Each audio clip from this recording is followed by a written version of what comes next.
A Sentimental Journey Through France and Italy by Mr. Yorick, by Laurence Sterne, read by Anton.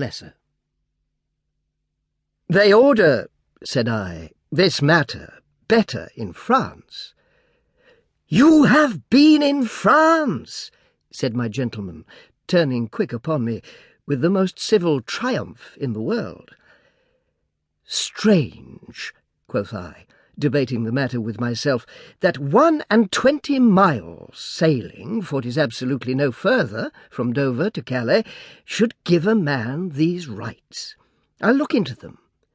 So, giving up the argument, I went straight to my lodgings, put up 6 shirts and a black pair of silk breeches. "The coat I have on," said I, looking at the sleeve, "will do," took a place in the Dover stage, and, the packet sailing at 9 the next morning, by 3 I had got sat down to my dinner upon a fricasseed chicken, so incontestably in France, that had I died that night of an indigestion, the whole world could not have suspended the effects of the droit d'aubaine. Footnote: all the effects of strangers, Swiss and Scotch excepted, dying in France, are seized by virtue of this law, though the heir be upon the spot. The profit of these contingencies being farmed, there is no redress. End of footnote. My shirts and black pair of silk breeches, portmanteau and all, must have gone to the King of France. Even the little picture, which I have so long worn and so often have told thee, Eliza, I would carry with me unto my grave, would have been torn from my neck. Ungenerous!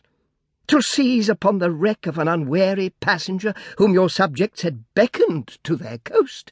By heaven, sire, it is not well done. And much does it grieve me, 'tis the monarch of a people so civilized and courteous, and so renowned for sentiment and fine feelings, that I have to reason with. But I have scarce set foot in your dominions. Calais. When I had finished my dinner, and drank the King of France's health, to satisfy my mind that I bore him no spleen, but, on the contrary, high honour for the humanity of his temper, I rose up an inch taller for the accommodation. "No," said I, "the Bourbon is by no means a cruel race. They may be misled, like other people, but there is a mildness in their blood."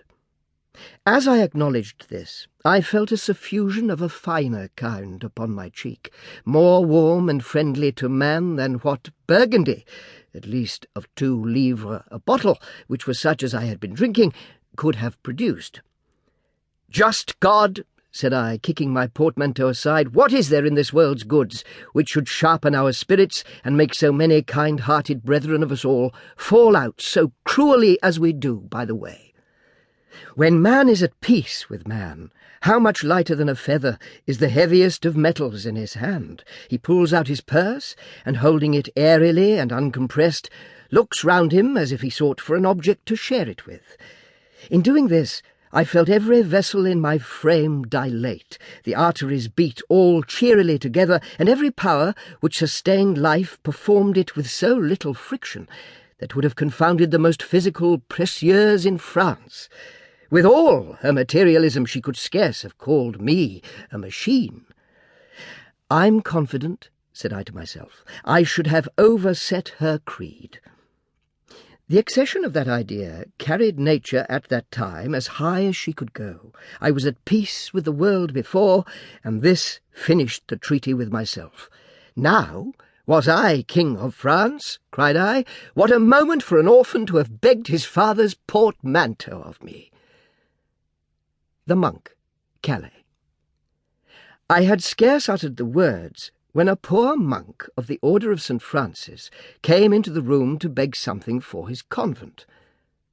No man cares to have his virtues the sport of contingencies, or one man may be generous as another is puissant, sed non quo ad hanc, or be it as it may, for there is no regular reasoning upon the ebbs and flows of our humours.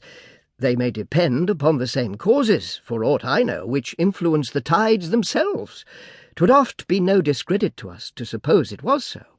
I'm sure, at least for myself, that in many a case I should be more highly satisfied to have it said by the world, I had had an affair with the moon.